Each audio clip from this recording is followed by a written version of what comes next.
This eclipse is about power and mindfulness, the power of now.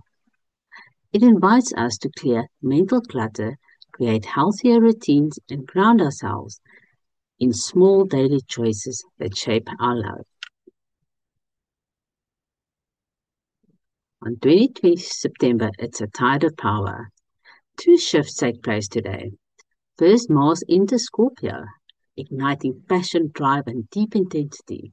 This transit sharpens our focus, but also tests our relationship with power dynamics.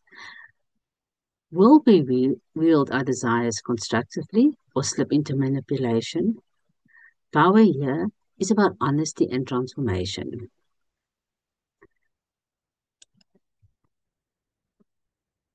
Second, the Sun enters in Libra, marking the September equinox. Day and night are in balance, and so too must we find balance in our own lives. Libra asks us to seek harmony in relationships while remembering not to lose ourselves in the process of pleasing others.